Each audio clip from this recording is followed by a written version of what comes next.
दोस्तों नमस्कार। मैं संजीव कुमार सिंह एजुकेशन विद मनीष में आपका स्वागत करता हूं। दोस्तों, आज हम समास के अध्याय को पढ़ेंगे, अच्छे से समझेंगे, क्योंकि प्रतियोगी परीक्षाओं में हिंदी विषय से संबंधित कोई भी प्रश्न आता है तो उसमें से 99.99% आपसे समास का एक या दो प्रश्न पूछा जाएगा। इसलिए मित्रों, आज हम बहुत बारीकी से सौहार्दपूर्ण इस टॉपिक को पढ़ने जा रहे हैं, तो सभी लोग आ जाइए, अच्छे से ध्यानपूर्वक पढ़िए, समझिए, आगे बढ़ते हैं। देखिए भाई, ये आपका अध्याय का नाम है समास। आखिर ये जो समास है ये किन शब्दों से मिलकर बना है, इसका क्या अर्थ होता है, इसकी परिभाषा किस प्रकार बनती है, किन किन का योग इसमें किया जाता है, कितने इसके भेद होते हैं, ये सारी चर्चा अभी हम करते हैं। देखिए साथियों, ये है समास शब्द दो शब्दों सम तथा आस से मिलकर बना है। दो शब्दों सम तथा आस से मिलकर बना है। सम का अर्थ होता है संक्षिप्त। संक्षिप्त का मतलब होता है साथी छोटा, लघु रूप। और आस का जो अर्थ होता है वो होता है कथन। कहने का तात्पर्य यह है कि यदि हम किसी बड़ी बात को छोटे शब्दों में कह लेते हैं तो छोटे शब्दों में कहने की इसी प्रक्रिया को हम समास कहते हैं। अर्थात समास का शाब्दिक अर्थ होता है संक्षेप या संक्षिप्त कथन। ये प्रश्न कई बार पूछा जा चुका है कि समास का शाब्दिक अर्थ क्या होता है। तो साथियों, आप पता लगा देंगे कि समास का जो शाब्दिक अर्थ होता है क्या होता है, संक्षेप होता है। कभी कभी संक्षेप ना देगा तो संक्षिप्त कथन, वो कह देगा कि समास का क्या तात्पर्य है, तो आप कह देंगे कि संक्षिप्त कथन है वो समास का तात्पर्य है, उसका अर्थ प्रकट करता है। आगे है कि समास प्रक्रिया में शब्दों का संक्षिप्तीकरण किया जाता है। समास प्रक्रिया में क्या किया जा रहा है, शब्दों का संक्षिप्तीकरण किया जा रहा है। इसका मतलब है कि हम समास प्रक्रिया में शब्दों को कैसे कर रहे हैं, संक्षिप्त कर रहे हैं, छोटा करके लिख रहे हैं, छोटा करके पढ़ रहे हैं। इसी प्रक्रिया को समास कहा जाता है। आगे देखते हैं।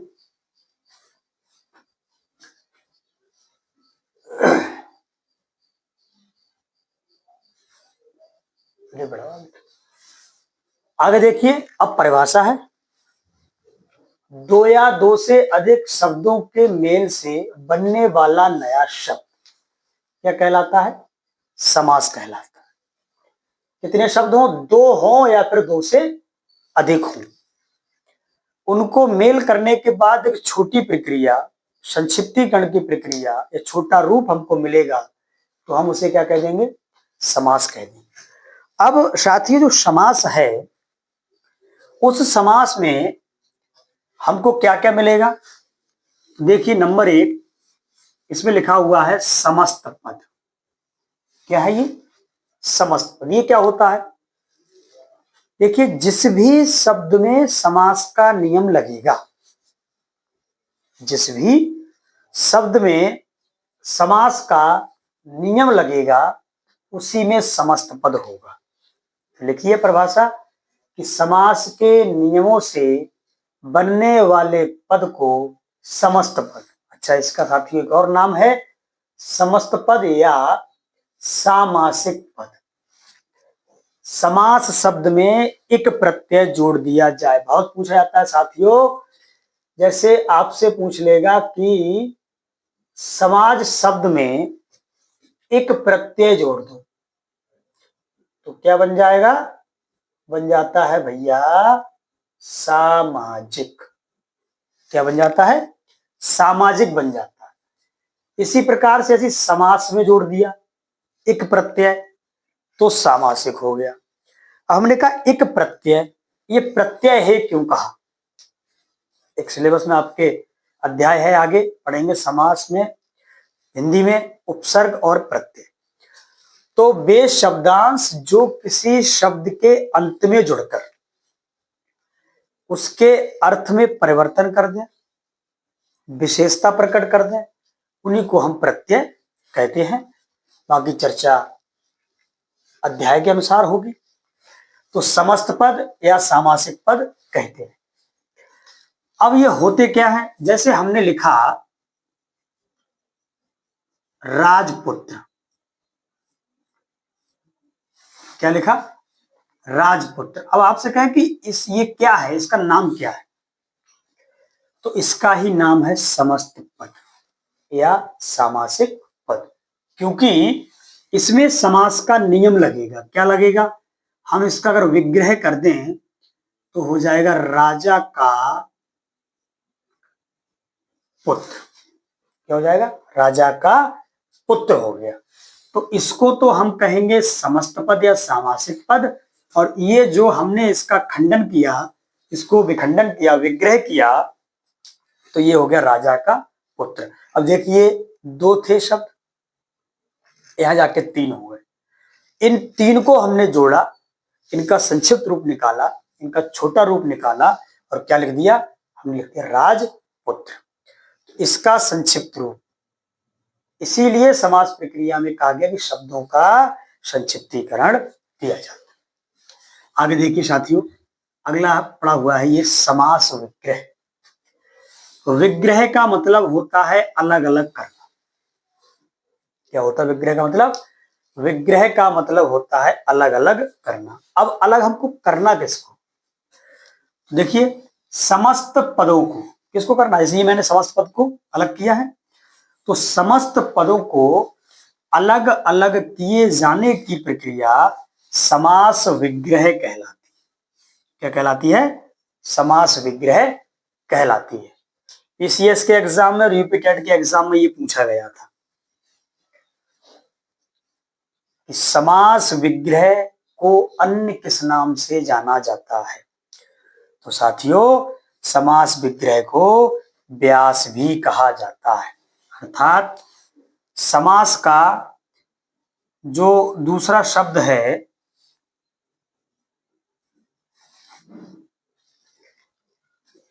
समास का जो एक अर्थ निकल के आएगा वो क्या निकल के आएगा? व्यास कहलाएगा। क्या कहलाएगा साथियों? समास का अर्थ होता है क्या? व्यास। ठीक है, आगे बढ़िए।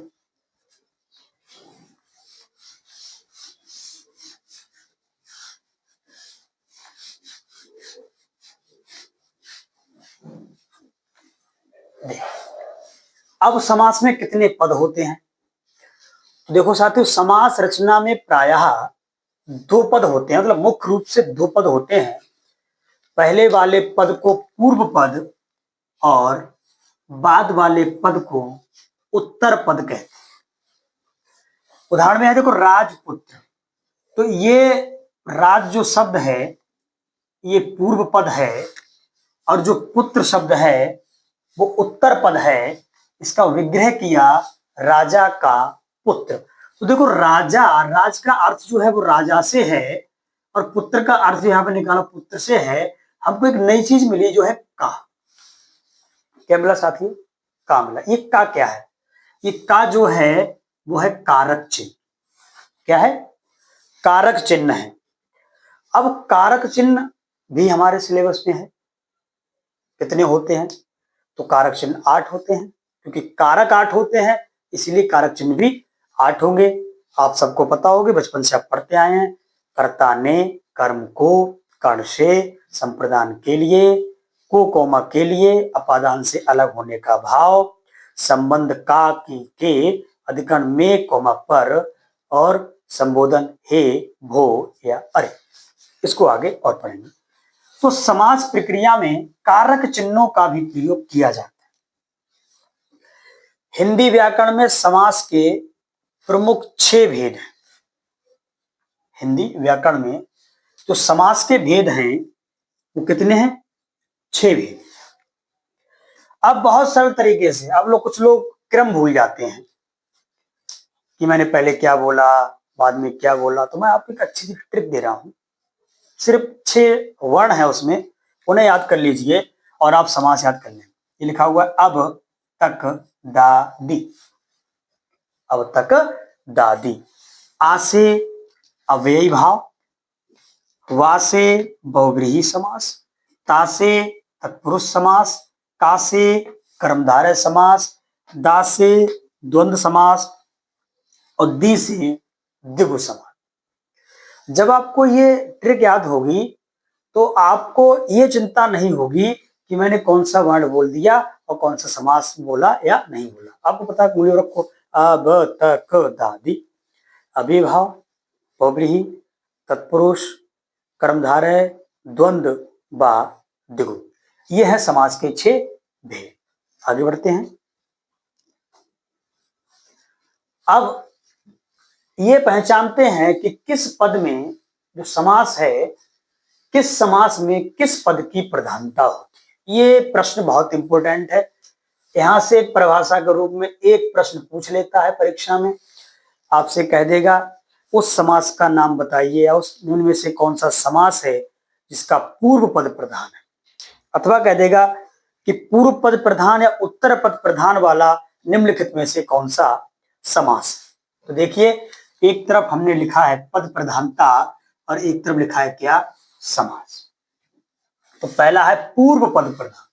हम आपको बता चुके हैं पूर्व पद और उत्तर पद, पहले वाला पद और बाद वाला पद।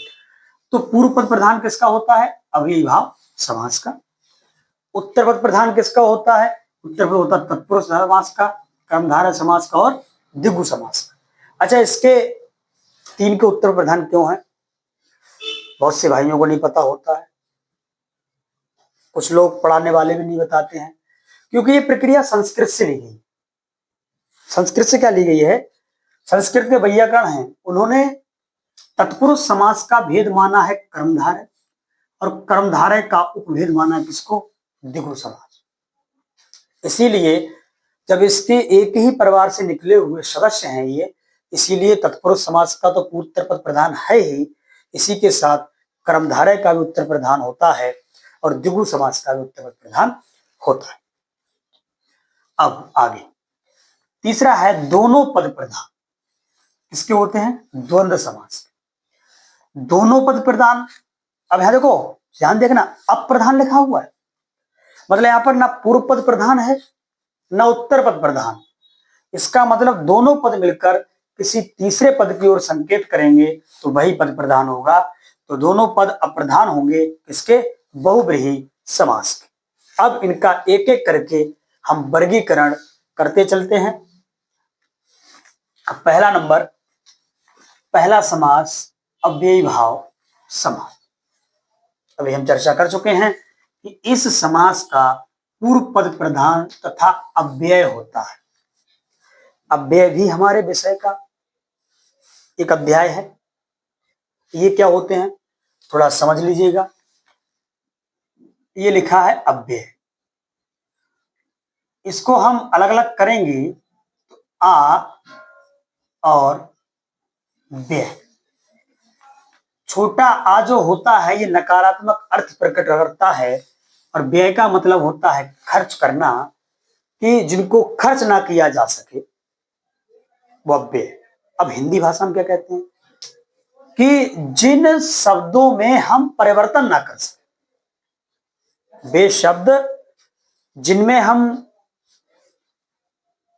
लिंग, वचन, कारक आदि के आधार पर उनमें परिवर्तन ना कर सकें, उनको हम कहते हैं अव्यय शब्द। जैसे हमने लिखा कल,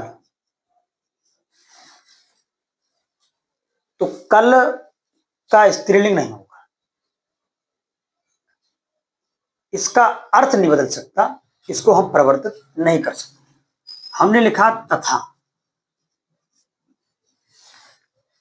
इसको हम परिवर्तित नहीं कर सकते। इस प्रकार के क्या होते हैं, अव्यय होते हैं।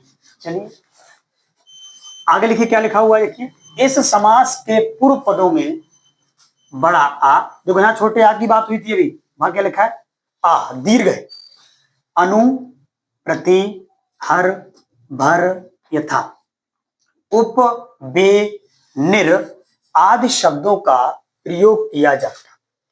अब मान लो आप पूर्व पद प्रधान भूल गए, परिभाषा भूल गए, लेकिन आपको ये शब्द याद रहे, बोले अगर ये आगे जुड़े होंगे, अगर ये आगे जुड़े होंगे किसी भी शब्द में, तो क्या होगा, वो भैया अव्ययभाव समास के उदाहरण होंगे। किस समास के होंगे, अव्ययभाव समास के उदाहरण होंगे। जैसे देख लो, आजन, निरपराध, अनुशासन, अनुचर, प्रत्येक, प्रतिदिन, आकार, हर साल, भरपेट, यथासंभव, यथाशक्ति, उपकार, उपदेश, बेजान, बेमतलब, निर्दोष आदि। ऐसे कई शब्द होंगे। अब इनमें ये बहुत इंपॉर्टेंट शब्द है, ये बहुत इंपॉर्टेंट शब्द है। यथासंभव बहुत पूछा जाता है और यथाशक्ति भी बहुत पूछा जाता है। कुछ शब्द ऐसे हैं जिनको बहुत ज्यादा पूछा जाता है प्रतियोगी परीक्षाओं में, इसीलिए इन पे विशेष ध्यान हम रखें। अब ये तो पहली बात थी अव्ययभाव समास। अव्ययभाव समास में अन्य उदाहरण भी आते हैं जो इस प्रकार से थोड़े अलग हैं। कैसे कि यदि कोई शब्द दो या दो से अधिक बार आए और उनके बीच योजक चिन्ह लगा हो या ना लगा हो, तो उसमें भी अव्ययभाव समास होगा। कैसे होगा, उदाहरण उसकी देखिएगा। जैसे साथियों, उदाहरण में लिखा है कि रातों रात, एक ही शब्द है, रात ही तो है। दूसरे में लिखा है पल पल, फिर हाथों हाथ, धीरे धीरे, दिनानुदिन। दिनानुदिन का मतलब होता है प्रतिदिन या प्रत्येक दिन, आगे आगे, पीछे पीछे। दोनों शब्द समान हैं, एक ही प्रकार के शब्द हैं। दोनों के बीच देखो यहाँ कहीं कहीं योजक चिन्ह लगा है, यहाँ देखो नहीं लगा है। इसका मतलब ये नहीं इसमें नहीं है, इसमें भी अव्ययभाव समास ही होगा। ये बात भी आप विशेष प्रकार से याद रखिए, क्योंकि कई यूट्यूब चैनल वाले आपसे कहते हैं कि जहां योजक लगा हो आप उसमें बिना सोचे बिना समझे द्वंद्व समास लगा दीजिए। नहीं साथ, हमको ऐसा नहीं करना। किसी प्रकार की अफवाह वाले तुक्के में हमको नहीं जाना। योजक चिन्ह तो वो किसी भी शब्द में एग्जामिनर लगा सकता है, लेकिन अब जब तक उसका हम समास विग्रह नहीं कर लेंगे, पूरी तरीके उसकी बात को समझ नहीं लेंगे, तब तक हम किसी प्रकार का कोई समास नहीं लेंगे। पहला समास आप अच्छे से समझ गए होंगे। नंबर 2, बहुब्रीहि समास। क्या है साथियों, बहुब्रीहि समास। इसमें क्या है कि इस समास का कोई पद प्रधान नहीं होता। अब पढ़ा ना कि दोनों पद अप्रधान, ना तो पूर्व पद प्रधान है और ना ही उत्तर पद प्रधान। इसमें दोनों पद मिलकर किसी तीसरे पद की ओर संकेत करते हैं। दोनों पद मिलेंगे, एक अर्थ प्रकट करेंगे और अर्थ प्रकट करने के बाद कोई तीसरा पद प्रधान होता है, अर्थात कोई तीसरा पद निकल के आएगा। तीसरा पद जब निकल के आएगा तो भाई क्या होगा, प्रधान होगा। जैसे लिखा है बीड़ा पाणी, पाणी का अर्थ होता है हाथ। क्या होता है साथियों, हाथ होता है।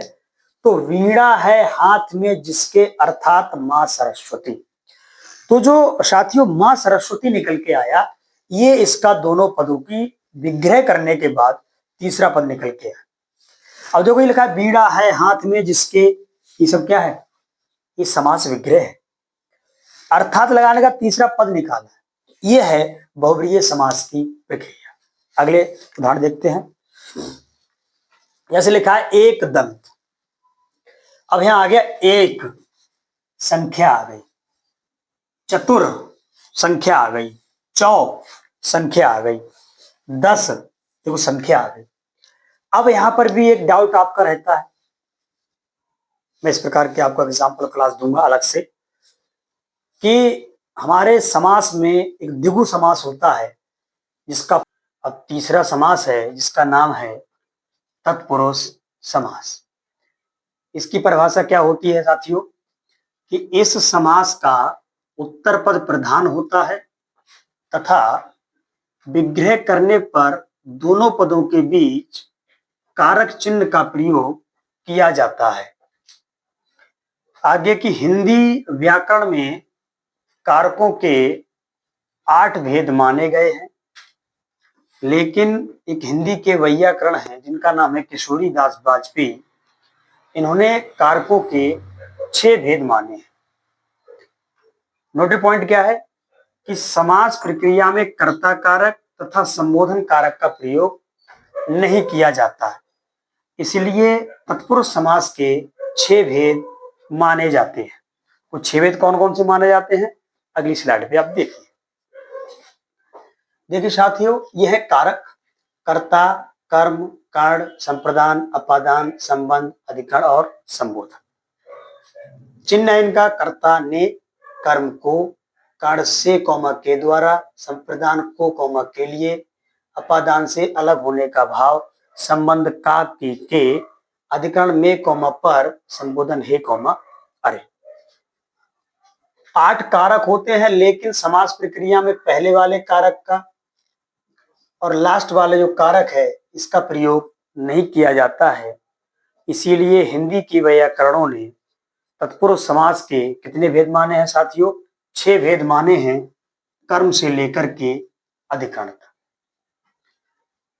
इनका प्रयोग क्या होना है, जब भी कोई समस्त पद होगा, जब भी कोई समस्त पद होगा तो उस समस्त पद में जब हम विग्रह करेंगे तो विग्रह करने पर इनमें से कोई ना कोई कारक चिन्ह हमको मिलेगा। जैसे उदाहरण है जेब कतरा। अब देखो जेब में 2 शब्द, एक है जेब और दूसरा है कतरा।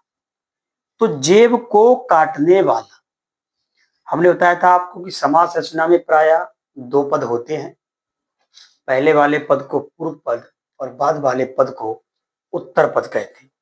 तो पहला पद हो गया जेब, दूसरा हो गया कतरा। कतरा का मतलब होता है काटने वाला, तो जेब को काटने वाला, देखो को आ गया। अब आपसे पूछ ले कि जेब कतरा में कौन सा समास, तो आपने विग्रह किया, जेब को काटने वाला को आ गया, अब लगा कौन सा, तत्पुरुष समास। अब इसको थोड़ा टिपिकल करेगा तो ये कर सकता है एग्जाम में कि जेब कतरा में कौन सा तत्पुरुष है, वह तत्पुरुष का भी भेद आपसे पूछ सकता है। तो आपने को लगा लिया, आपको पता लग गया जेब को, तो को किसमें है, को है कर्म तत्पुरुष। ऐसे ही पथ भ्रष्ट, पथ से भटकने वाला, तो अपादान तत्पुरुष हो जाएगा क्योंकि पथ से वो दूर हो रहा है, भटक रहा है। कला श्रेष्ठ, कला में श्रेष्ठ, तो में आ गया अधिकरण तत्पुरुष। हिमालय, हिम का आलय, संबंध का के, तो संबंध तत्पुरुष। प्रयोगशाला, प्रयोग के लिए शाला, शाला बोले तो स्थान, वह स्थान जहां प्रयोग किया जाता है, तो प्रयोग के लिए शाला, संप्रदान तत्पुरुष। करुणापूर्ण, करुणा से पूर्ण, तो से आ रहा है यहां पर, कर्ण तत्पुरुष। ठीक है, इस प्रकार से आगे। अब देखो तत्पुरुष समास का एक अन्य भेद होता है उपभेद। हालांकि 4 उपभेद होते हैं, लेकिन हमारे हिंदी में इसका वर्गीकरण बहुत दे रखा है। इसको बोलते हैं नए तत्पुरुष समास। ये जो लिखा है नए समास, इसका अर्थ होता है निगेटिव, ये नकारात्मक अर्थ प्रकट करता है। तो इस तत्पुरुष समास का पूर्व पद नकारात्मक या निषेध व सूचक या निषेधवाचक होता है। इसकी पहचान है कि इसके अंतर्गत जो इसके उदाहरण होंगे उसमें छोटा आ, अन, गैर, ना, इनके अलावा 1-2 शब्द और भी होंगे वो लगे हुए होते हैं। इन शब्दों का प्रयोग किया जाता है। कैसे? अब जो कि लिखा है जन्मा, तो जन्मा के आगे छोटा लगा तो क्या लग गया? अजन्मा। धर्म का अधर्म, आवश्यक का अनावश्यक, हाजिर का गैर हाजिर, पसंद का नापसंद, लायक का नालायक, कानूनी का गैर कानूनी। तो इस समास में जितने भी आपको उदाहरण मिलेंगे वो आगे लगने वाले दूसरे पद के बिल्कुल निगेटिव जाते हैं, नकारात्मक अर्थ प्रकट करते हैं। तो ये आपका हो गया तत्पुरुष समास। अब देखेंगे साथियों, चौथा समास है जिसका नाम है कर्मधारय समास। क्या नाम साथियों? कर्मधारय समास। ये क्या होता है भाई? इस समास का उत्तर पद प्रधान होता है और इसमें दोनों पदों के बीच जो होता है विशेषण विशेष का संबंध होता है। किसका संबंध होता है साथियों? विशेषण विशेष का संबंध होता है जिनका हम विग्रह करते हैं। इस समास पद का जब विग्रह करेंगे तो दोनों पदों के बीच है जो के समान, रूपी, कीशी आदि आदि शब्दों का प्रयोग होता है। कैसे? ये लिखा है क्रोधाग्नि, तो है ये अग्नि रूपी क्रोध। मतलब जो हमारा क्रोध है वो अग्नि के रूप ले चुका है। कनक लता, तो कनक कीसी लता, तो कीसी शब्द आ गया, पहचान लेंगे कर्मधारय समास। चरण कमल, कमल के समान, कमल के समान चरण। ठीक है। इसके अलावा अन्य उदाहरण भी हैं इसमें, जैसे प्राण प्रिय। प्राण प्रिय मतलब प्राणों के समान प्रिय। थोड़ा टाइपिंग वाले भैया थोड़ी मिस्टेक हो गई, मैं आपको यहां समझाता जा रहा हूं, आप सही करते जाइएगा। प्राणों के समान प्रिय। ऐसे ही दही बड़ा, बहुत ही महत्वपूर्ण शब्द है, बहुत इंपॉर्टेंट है प्रतियोगी परीक्षाओं के लिए। दही बड़ा, दही में डूबा हुआ बड़ा। ऐसे ही रसगुल्ला, रस में डूबा हुआ गुल्ला। ऐसे ही अधमरा, आधा है जो मरा। ऐसे ही चंद्रमुखी, चंद्र के समान मुख, या चंद्रमुख कर दीजिए, चंद्रमुखी कर दीजिए तभी चलेगा। तो चंद्रमा के समान मुख। और मृग नयन, तो मृग के समान नयन। तो आपने देखा साथियों, है जो, के समान, रूपी, किसी, इन शब्दों का प्रयोग यहाँ पर हो रहा है और विशेषण विशेष भी हो रहा है। इसी मानो चंद्र है और ये मुख है, तो मुख की जो तुलना है वो किससे की जा रही है? चंद्रमा से की जा रही है। इस प्रकार ये क्या हो गया? ये हमारा हो गया कर्मधारय समास। अब देखिए साथी, अगला है पांचवा द्वंद्व समास। भाई द्वंद्व का मतलब होता है झगड़ा। क्या होता है? द्वंद्व का मतलब होता है झगड़ा। झगड़ा करने के लिए दो लोग चाहिए होते, दोनों बराबर के होने चाहिए, तभी झगड़ा ज्यादा देर चल सकता है। अब इसमें समास में दोनों पद कैसे होंगे? प्रधान होंगे। तो द्वंद्व समास के दोनों पद प्रधान होते हैं तथा इसके समास का जब हम विग्रह करेंगे, इसके समस्त पद का, तो उनके बीच और, एवं, तथा, या, अथवा इस प्रकार के शब्दों का प्रयोग किया जाता है। जैसे एक और पहचान होती है, ये कहा जाता है कि दोनों पदों के बीच योजक चिन्ह भी लगा होता है। लेकिन बता दूं साथियों, आप सिर्फ योजक चिन्ह देख करके कभी भी द्वंद्व समास न लगा, जब तक हम उसका विग्रह ना करें। जब भी आप विग्रह करेंगे द्वंद्व समास का, तो उसमें ये जो महत्वपूर्ण शब्द आपने लिखे हैं, और, एवं, यथा, अथवा, ये जरूर आएंगे। जैसे राधा कृष्ण, तो राधा और कृष्ण। गुण दोष, गुण और दोष। नदी नाले, नदी और नाले। माता पिता, माता और पिता। साग पात, साग और पात। ठंडा गर्म, ठंडा और गर्म। ऊपर नीचे, लात घूसा, चर अचर। अब देखो, चर अचर को हम चराचर भी लिख सकते हैं। अब यहां समझ लीजिए इस शब्द को, हमने लिख दिया चराचर। अब इसमें योजक चिन्ह नहीं, योजक चिन्ह नहीं है, फिर भी क्या होगा? द्वंद्व समास होगा, क्योंकि एक है चर और दूसरा क्या बन रहा है? अचर बन रहा है। ऐसे देखो, धर्माधर्म, यहाँ भी योजक चिन्ह नहीं है, लेकिन दो अर्थ अलग अलग प्रकट हो रहे हैं, एक धर्म और एक अधर्म। फिर देखिए देवासुर, इसमें भी दो अर्थ है, एक देव और दूसरा असुर, देव और असुर। ऐसे तन मन धन, तन और मन और धन। तो ये साथी हमारा क्या रहा, ये हमारा द्वंद्व समास हो गया। अब देखिए छठा और लास्ट, चलिए कुछ एक जो नोटेड पॉइंट है पढ़ लीजिएगा।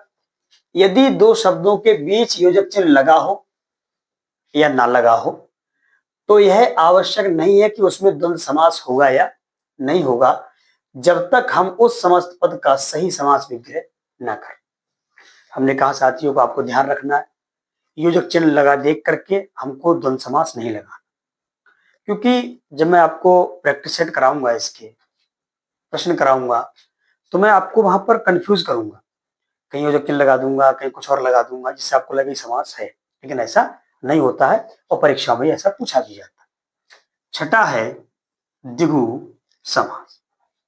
देखो द्वि है संख्या, द्वि का मतलब दो, दो क्या हो गई संख्या। तो इस समास में पूर्व पद क्या होता है, संख्यावाची होता है, तथा उत्तर पद प्रधान होता है।